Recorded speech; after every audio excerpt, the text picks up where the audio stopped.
Hello guys, wana Deep Gym nafasi wote. So leo tuko hapa tunahitaji kuzungumza kuhusiana swala la content creator wote, wale wadogo wadogo chipukizi ambao ndo wanaanza, ambao ndo wanajitafuta. Kumekuwa na ile bonus, naweza kusema kwamba ni bonus ilitolewa na serikali, yani kama mkopo wa content creator, wale wadogo wadogo ambao wanaanza kujitafuta kwamba namna gani sasa wanaweza kusaidiwa na serikali kusudi kuweza kukuza talanta zao au taaluma zao. Unaona? Sasa kumekuwa na changamoto kubwa sana ya namna kuweza kupata hicho kidogo ambacho kimetolewa na serikali, yaani namna kwamba mpaka kinakufikia ni kipengele kigumu sana. Unaona, maana yake sasa kumekuwa na ile picha kwamba haina maana ya huo msaada uliotolewa na serikali, na kulikuwa na watu mbalimbali kama unavyotuona hapa, wote sisi hapa ni content creator na tumejaribu kufuatilia. Ukweli ni kwamba kumekuwa na changamoto kubwa sana. Moja wa shuhuda mwingine huyu hapa, nadhani anaweza kaeleza yeye mwenyewe changamoto zilizokutana nazo na vigezo vilivyokuwepo. Yes, nadhani kila mtu anaweza akamsikiliza. Ni kweli kama alivyosema ndugu yangu hapa. Kwanza mimi nipongeze jitihada kubwa za Rais Mama Samia Suluhu Hassan kwa kutoa hizo fedha nyingi. Kimsingi ni bilioni nyingi, ni mabilioni ya fedha, lakini sasa ukizitizama kwa undani, mimi sijui kama yeye anakuwa anahusika katika hili. Mimi nadhani hapo sasa ni zile mamlaka ambazo wamezipatia, kwa sababu kwa zile fedha, kwa namna ambavyo mtu anatakiwa kutimiza hivyo vigezo na akazipata, ni kama mwenzangu na mimi hatuwezi kuzipata, halafu mwenzangu na mimi ambao hatuzipati hizi fedha, mimi naweza kusema sisi ndo wahusika wakuu. Sidhani kama lengo la mama ni kusaidia watu ambao tayari wameshajipata. Mimi nadhani anataka kuwapatia njia watu fulani ambao kimsingi wanalitafuta tobo. Lakini sasa watu ambao wanalitafuta tobo, baadhi ya vigezo vya hao watu ambao wameshikilia hizo mamlaka kwa sasa, pamoja na hizo taasisi ambazo zimekabidhiwa kutekeleza huo mradi, kwa maana mpaka kumfikia huyo mtu, kwa sababu wanavyosema pesa zimetolewa na serikali, zimekabidhiwa baadhi ya mabenki. Sasa hizi mabenki pamoja na watu, vigezo walivyovitengeneza, mimi naona kama sio rafiki, kwa sababu unakuta mtu kama mimi nimesema mimi ninaweza, yani hiyo pesa ambayo nimeiandikia proposal kwa namna nilivyoichakata, nikijumlisha tu katika harakati zangu nyingine, nikijumlisha kwa taratibu, ninao uwezo wa kulipa hicho kiasi cha fedha, na ndio maana ninachukua. Yani wakati mwingine sio kama watu hawapati pesa, ila kuipata pesa na wakailimbikiza ikafikia kutengeneza malengo fulani inakuwa ndo changamoto. Ila unavompatia mkopo inamuwea rais yeye kuweza kufanya hayo majambo, kwa sababu kile kiasi cha pesa ambacho alikuwa anashindwa kukilimbikiza kwa pamoja na akafanya baadhi ya majambo makubwa, inakuwa ni rahisi. Kwa hiyo umeshampatia mkopo tayari, amekipata hicho kiasi kwa pamoja, anakifanyia yale malengo ambayo alikuwa anategemea kuyafanya, ila kwa kile kiasi kidogo anachokipata anamudu kulipa. Si umeelewa? Lakini sasa unakuta baadhi ya vigezo vinakuwa vipo nje ya uwezo wa watu wa mfano wangu, ambao kimsingi mimi naamini sisi ndo wahitaji wakubwa. Mimi sidhani kama anahitaji kuwasaidia watu ambao tayari wana akaunti zenye kulipa. Mimi sidhani kama anahitaji kuwasaidia watu ambao tayari wana dhamana za viwanja au nyumba. Mimi kama ningekuwa na dhamana ya kiwanja au nyumba, mimi mwenyewe ningeenda benki. Ningeenda benki na nikaonesha, nikazungumza, nikapata kiasi cha fedha. Lakini it means kwamba mimi sina hivyo vigezo. Mimi naamini serikali kwa teknolojia za kileo hizi tulikofikia, inao uwezo wa kutumudu sisi kwa namna yote kitaka. Sasa kama inao uwezo huo, basi ingeangalia mbinu mbadala za kufanya watu wakapewa kiasi cha fedha ambacho kila mtu atamudu, na kama ikitokea amefanya ubadhilifu, basi watampata kwa namna yake. Kwa mfano saizi watu wote wapo kwenye system hizi vitambulisho. Kati ya vitu muhimu ambavyo wanavizingatia pale ni kile kitambulisho unacho. Yani mambo yote yanaanzia kwenye kitambulisho. Sasa kama kitambulisho changu unacho, mimi hata kama nikifanya hiyo ubadhilifu, serikali itashindwa kunipata?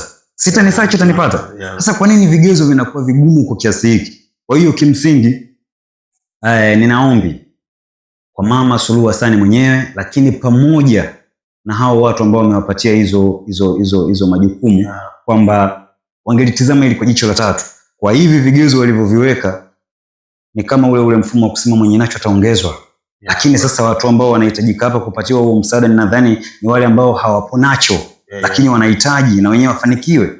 Na nadhani ndio jukumu na lengo hasa la mama ambalo alikuwa ametarget kwamba amemwaga hizi fedha, walau basi hata hao watu wake ambao wapo katika mazingira ya kujitafuta basi nao wajipate. Yes.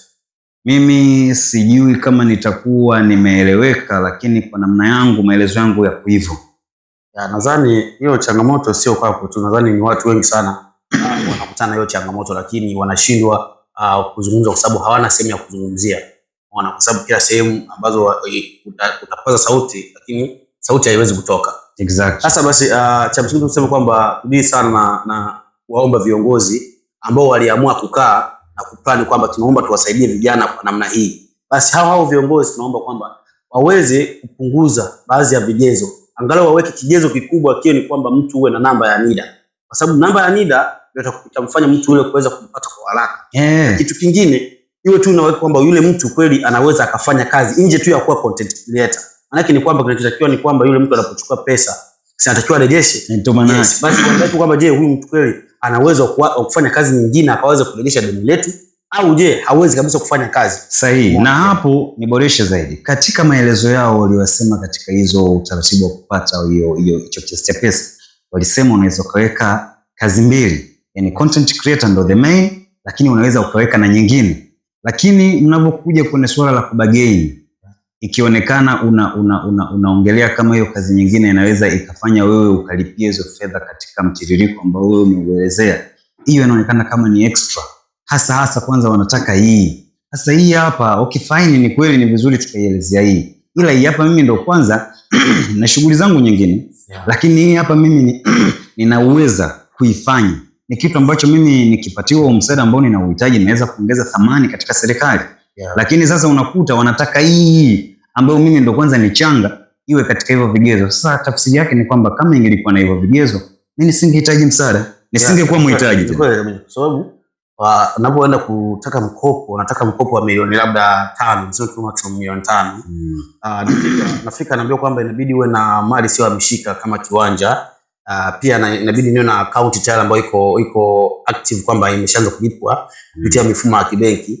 Maana yake tayari ni kwamba kama ningekuwa tu na kwamba nina mali sio hamishika, nilikuwa sina haja ya kuwafuata nyinyi, bali ningeenda tu kama ni benki yoyote, kwa sababu benki yote inatoa mkopo. Ningeenda pale ningesema jamani, mimi nahitaji mkopo wa milioni 5, wangehitaji kutaka kujua vielezo vyangu zaidi kwamba je, na nini ambacho kama mzamana wangu. Ningetaja na kiwanja, nataka atimiliki ya kiwanja, ningewapa wangenikopesha. Lakini sasa serikali imejitoa kwa ajili ya kumsaidia sisi content creator, lakini inakuwa na vigezo zaidi hata ya benki. Unaona, yani zaidi hata ya benki, mkopo wa benki kama benki. Unaona, vigezo vinakuwa ni vingi kwa sababu nisipokuwa na account ambayo hailipi, maana yake tayari sina kigezo cha kupata mkopo.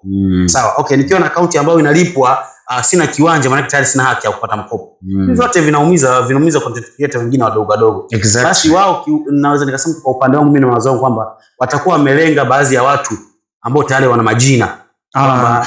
Fulani, lakini sio kwa content creator wale wadogo kama sisi ambao tunajitafuta. Ni sahihi unavyosema. Kwa hiyo kikubwa mimi naamini mpaka waliliona hilo lengo lao ni zuri. Na sisi wananchi wao kwa ujumla wake.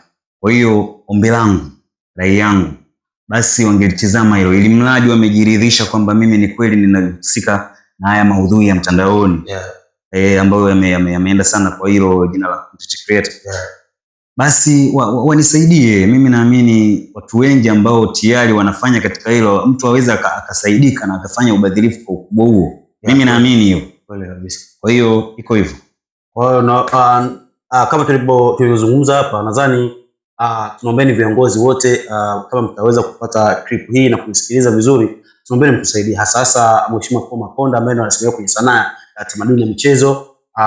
Tunaomba sana kiongozi wetu utusaidie kwenye hili. Tumekuwa tukikutana na changamoto nyingi mbalimbali, tunashindwa kufikia malengo yetu kwa sababu tumeahidiwa kitu fulani, lakini tukijaribu kufuata hiyo ahadi tunaishia njiani kutokana na vigezo vilivyopo. Tunaomba sana mheshimiwa uweze kutusikiliza kilio chetu, content creator wote wadogo. Asante sana mheshimiwa. Nimeisha hiyo. Basi mimi sina mengi. Wewe Shavi Boy, huyu mchezaji, wachezaji hawana changamoto. Mwanangu tulikuwa hata turekodi.